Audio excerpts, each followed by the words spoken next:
자, 또 이야기 넓혀가 보도록 하겠습니다. IBK투자증권 분당센터 정경민 차장도 함께해 주셨습니다. 어서 오십시오. 네.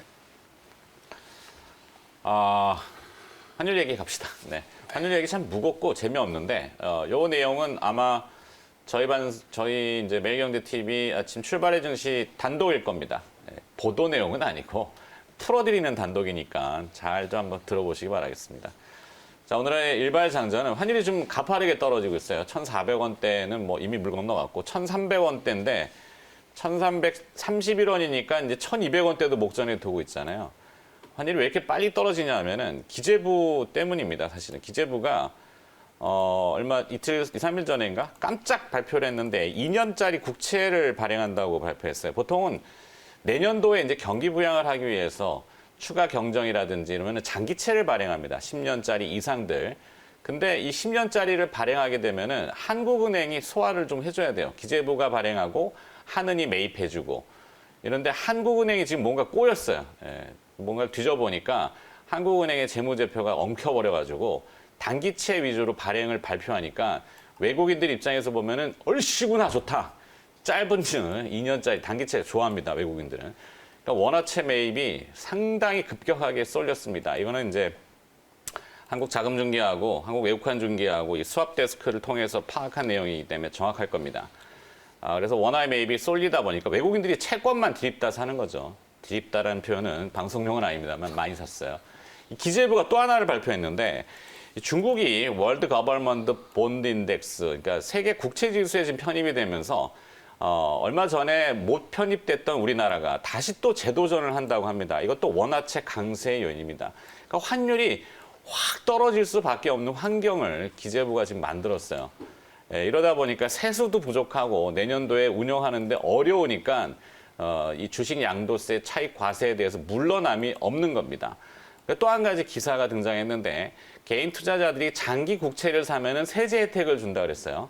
개인 투자자들은 장기 국채를 원하는 게 아니죠. 지금은 주식에 대해서 더 민감하니까.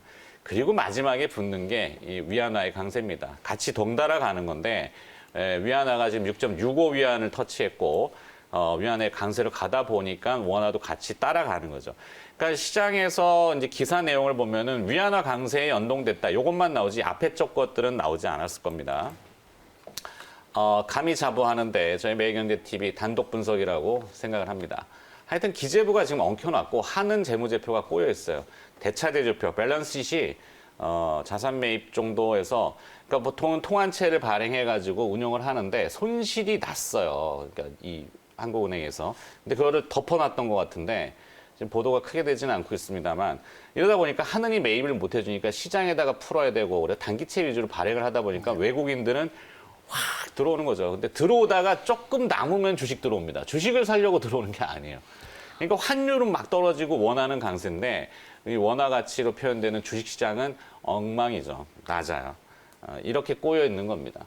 자, 제가 이제 주제는 넘지만 좀 아는 만큼 풀어드렸고 정경민 차장이 생각하시기에는 어떨까요? 네. 사실 이 환율 효과라는 게 수출 기업들한테는 삼성전자 실적, 분명히 현대차 실적에는 이 효과가 있었거든요. 네. 그렇죠. 근데 환율이 저렇게 급격하게 떨어지면 4분기 실적이 어떡하지? 이렇게 된단 말이죠.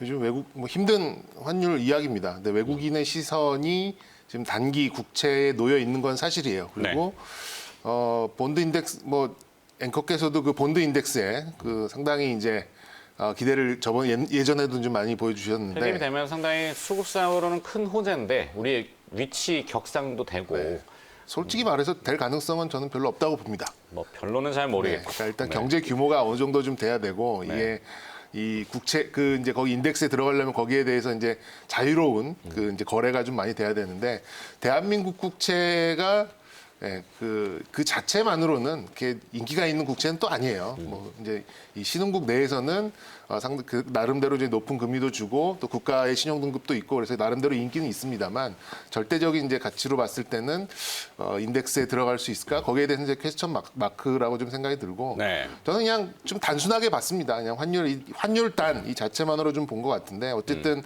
지금은 이제 그림자처럼 중국의 위안화를 따라가고 있는 이제 그런 부분하고 단기적으로 좀 외국인들의 시각이 이제 대한민국 국채에 조금 몰렸던 거. 그리고 이제 일부 남으면 주식을 산다고 했는데 그 자금들이 성장주를 사진 않습니다. 예, 이제 되게 채권스러운 주식을 좀 사거나 아니면 그냥 프로그램으로 그냥 바스켓을 사거나 이렇게 좀 들어올 가능성이 좀 높기 때문에 지금 지금 환율이 뭐 1,130원대인데 야, 주가가 왜 이렇게 안 올라라고 하는 거에는 조금 설명이 되는 것 같아요. 그러니까 자의적인 강세를 만들어내서 외국인들의 자금을 유입할 수 있는 그런 환율의 근본적인 원인이 아니라 그냥 위안화를 따라가다 보니까 이렇게 나온 거라고. 이것도 이제 앵커께서도 말씀해 주셨던 거를 제가 조금 정리를 한 거고요. 사실 근데 환율 얘기를 풀어보면은 큰 그림은 이제 중요한 분야인데 사실 뭐 마이크로하게 보면 종목하고는 별로 관계는 없을 수도 있어요. 재미없는 얘기죠. 오늘은 있을 것 같아요. 그래서 사실 지난번에 한번 했던 그 언급인데 원화 강세에 그래도 쥐어짜면은 외화부채가 많은 기업들, 그냥 한국전력하고 대한항공 얘기를 하는데 주가가 무겁지만 슬금슬금 반응은 좀 해요. 네, 그래서 사실 대한항공을 지금 많이 좀 보고 있어요. 대한항공이 하여튼 뭐 관련 기업으로 좀 풀어주시면은. 저도 이따 이렇게 준비하라에 대한항공 관련된 이슈를 좀 가지고 그래요? 왔는데. 어디서 뭐 들었구나.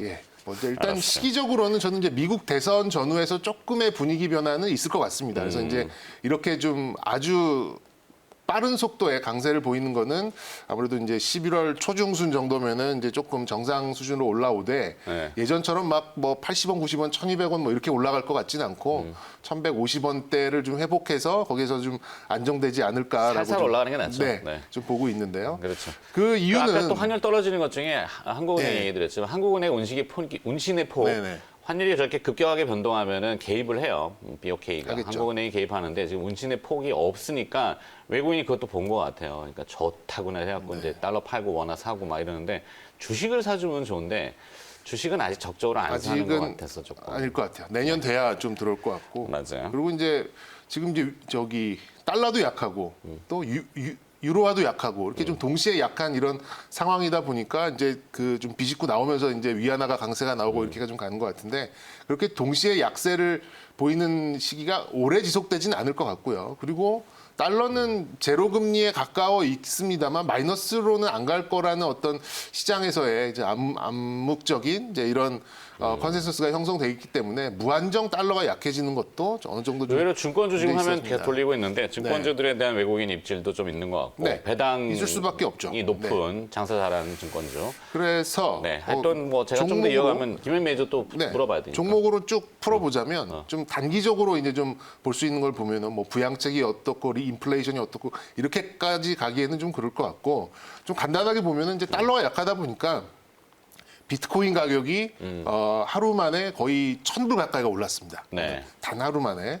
그럼 이제 다른 재료도 있던 것 같은데. 뭐 이제 중국에서 이제 암호화폐를 좀 활성화한다는 것도 있고 페이팔이, 페이팔에서도 비트코인에 받겠다라는 얘기도 거래한다. 있어서 그러면 오늘 당연히 이제 뭐 비덴트나 뭐 우리기술투자 같은 이제 이런 비트코인 관련주 강세를 좀 보일 것 같고요. 네. 그리고 이제 원자재도 우리 앵커께서 좋아하시는 이제 식량 자원도 그렇고 요즘 뭐 구리 가격부터 해서 이런 원자재 쪽도 상당히 강세가 나오고 있고 또 국제 유가도 좀 움직이는 게 뭐 심상치 않거든요. 이제 이게 이제 뭐 들쭉날쭉거리. 네, 그게 이제 자의적인 인플레이에서 오른다기보다는 달러가 약화되기 때문에 올라가는 것도 있다 보니까 일단은 비트코인, 원자재 이 두 개를 놓고 좀 볼 수 있을 것 같고 단기적으로는 환율이 하락하면은 상대적으로 달러가 약하다. 그렇죠. 네, 이렇게 봐서 원자재 쪽을 볼 수 있다라는 그래서 키워드도. 단기적으로 봤을 때는 비덴트 같은 이제 비트코인 관련된 종목, 원자재 쪽에서는 역시 풍산 좀 볼 수 있겠고요. 또 국제 유가와 오늘 뭐 테슬라도 좀 좋은 흐름을 좀 보였기 때문에 네. 같이 연결시켜서 SK 이노베이션까지 좀 볼 수 있는데 단기적인 이슈가 좀 비트코인이 세기 때문에 오늘은 좀 오전장에서 좀 비트코인 관련된 종목 대표적으로 비덴트 같은 종목이 좀 선전하지 않을까 이렇게 좀 예상해 볼 수 의외성이네요. 있겠습니다. 뭐 아이디어는 좋습니다. 자, 김영희 매니저 이제 마이크가 언제 넘어오냐 기다리고 계셨는데 네. 내일 그 미국 대선 TV 토론 마지막이 있잖아요. 음소거 들어간다 그러잖아요. 뭐 네. 이렇게 시간이 딱 되면은 네. 저희도 장 김사님 말이 좀 길어지면 음소거 딱 해가지고 이런 섞였습니다. 저도 이제 환율 관련된 얘기를 이제 좀 풀어드리면 사실은 이제 우리가 좀 당황스러운 게 익히 우리가 이제 통상적으로 알고 있는 상식이 자꾸 적용이 안 될 때가 저희가 항상 좀 당황스러운 거잖아요. 네. 어쨌든 원화 강세가 되면 외국인들이 우리 국내 주식을 좀 사줘야 되고 주식시장이 이제 환율의 움직임과 이제 반비례적으로 환율이 이제 빠지면 소위 말해서 원화가 강세를 나타내면 시장이 계속 좀 올라가는 이제 그런 구조를 우리가 상식적으로 이제 생각을 하고 있는데 지금 그게 안 맞고 있기 때문에 계속해서 이제 환율에 대한 부분들이 문제가 지금 되고 있다 이렇게 이제 생각을 하시면 될 것 같아요. 그래서 쉽게 얘기하면 저는 외국인들의 투자가 뭐 그렇게 썩 좋지는 않았다. 물론 결과론적인 얘기지만 원달러 환율이 이제 1,200원을 깨기 시작했을 때 원화 표시 한국 주식을 사놨다면 꼭 먹고 알 먹고 사실 결과론적인 얘기지만 네. 훨씬 더 좋은 투자였거든요. 그럼에도 불구하고 코로나19라는 어떤 상황 그리고 우리나라 주식시장이 아직까지는 신흥국에 속해 있는 상당히 좀 위험 자산으로 좀 분류가 되고 있는 상황이기 때문에 주식보다는 단기 채권에 좀 집중을 하게 됐고 그 결과가 지금의 모습으로 이제 발현이 된 거다. 이렇게 이제 여러분들 이해를 하시면 될 것 같거든요. 시기가 언제일지 모르지만 결국 이런 불균형은 분명히 해소가 될 거라고 보고 원상복귀가 좀 된다라고 보면 결국은 원화 표시 자산의 채권의 매력보다는 주식의 매력이 훨씬 더 좀 부각되는 시점이 분명히 올 거라는 생각이 좀 들거든요. 그래서 네. 그런 부분들은 조금 시간을 두고 여러분들이 좀 주안점을 두실 필요가 있다. 이렇게 이제 간단하게 좀 정리를 해드리면 좋을 것 같고요. 원달러 환율 과연 어디까지 좀 빠질 수 있을까? 미국에 나가 있는 분께서 이제 역송금을 하셔야 되는데 환율이 도대체 어디까지 빠질까? 제가 이제 최하단 정도를 1,400원 정도 말씀드렸는데 1,400원? 네, 1,140원. 1,140원 정도를 말씀드렸는데 어제 잔인하게 깨고 내려갔거든요. 네. 그래서 이게 하방 쪽으로 힘이 좀 실려 있는 단계이기 때문에 분명히 아까 앵커께서 말씀하신 것처럼 1,120원대 구간까지도 추가적인 이제 하락은 분명히 좀 진행이 좀 될 수 있을 거다. 이렇게 되면 분명히 외국인들 중에서도 단기채 물론 뭐 채권 얘기까지 하면 또 시간이 좀 너무 많이 걸릴 것 같긴 한데 사실 한국은행이 이제 어찌 보면은 이제 정책의 어떤 묘를 살리는 게 장기채와 이제 단기채의 이제 어떤 조화 그런 부분들인데 사실 지금 경제 상황 자체가 그런 조화를 어떤 꾀하기는 너무나도 이제 불확실한 내년에 이제 재정 상황을 생각할 수밖에 없기 때문에 아무래도 조금 조달이 좀 쉬운 단기채 쪽을 집중을 하게 되고 외국인들도 이제 그에 대한 이제 수요를 좀 배팅을 하고 있는 그런 모습이라고 보여지거든요. 그래서 환율은 조금 더 떨어질 가능성은 분명히 좀 있다. 그 부분을 이제 염두에 두시고 그렇게 되면 외국인들 역시도 뭔가를 좀 사지 않겠는가. 그래서 이제 한국전력, 대한항공 말씀해 주셨는데 지난번에 이제 정경민 차장께서는 이제 대한항공, 저는 이제 한국전력 이렇게 이제 선택을 했잖아요. 그리고 네. 오늘 하나를 좀 보탠다면 강원랜드라는 기업이 저는 좀 떠오르거든요. 오, 의외네. 환율과 뭐 직접적인 연관성은 없지만 결국 이제 이 원화 표시 자산에 대한 외국인들의 이제 선호가 분명히 한번 자극될 수 있는 시점이다. 강원랜드 지금 뭐 카지노도 운영도 잘 안 되고 네. 얼마 전에 이제 실제로 운영이 재개가 됐거든요. 사회적 거리두기가 이제 1단계로 좀 떨어지고 난 이후부터 이제 카지노 운영이 재개가 됐고 지금 그야말로 역사적인 저점 수준에 나와 있는데 이제 주가는 내려와 있는데 강원랜드 뭐 다 아시는 것처럼 국영 기업이잖아요. 그러다 보니까 채권 대신에 그래도 강원랜드가 좀 더 낫지 않겠는가. 약간 이런 식의 이제 심리라고 보시면 되거든요. 그리고 주가도 뭐 최근에 바닥을 좀 찍고 있는 흐름, 시장이 이제 조금 흔들리더라도 오히려 이제 강원랜드 같은 경우에는 하방 경직성을 만들어주고 있고요. 주가의 위치가 제가 며칠 전에 여러분들께 소개해드렸던 BGF 리테일도 사실 완전히 이제 바닥권에 놓여 있었는데 한 3거래일 동안에 7, 8% 가까이 제법 강하게 좀 올라가고 있잖아요. 그런 것처럼 강원랜드도 이제 역사적인 저점을 한번 치고 바닥을 좀 찍었다라는 차원에서 이제 환율과 좀 상관관계를 이제 따져봤을 때 그래도 우리나라 이제 국영 기업이고 망할 가능성은 크지 않다. 뭐 이런 관점에서 외국인들의 이제 매수세를 조금 이제 새롭게 좀 기대를 한번 해봐도 되지 않을까. 그런 관점에서 이제 강원랜드를 하나 좀 덧붙여 드리도록 하겠습니다. 신선했습니다. 의외성이 들어왔는데 하여튼 이렇게 첨가와 삭제를 통해 가지고 좀 정립해 보는 거 이게 저희 이제 취지니까. 네. 저도 오늘 방금 이거 그래프를 좀 놓고 봤는데 그러니까 달러하고 강원랜드를 동시에 놓고 봤더니 네. 역의 관계가 상당히 있네요. 그래요. 예. 오.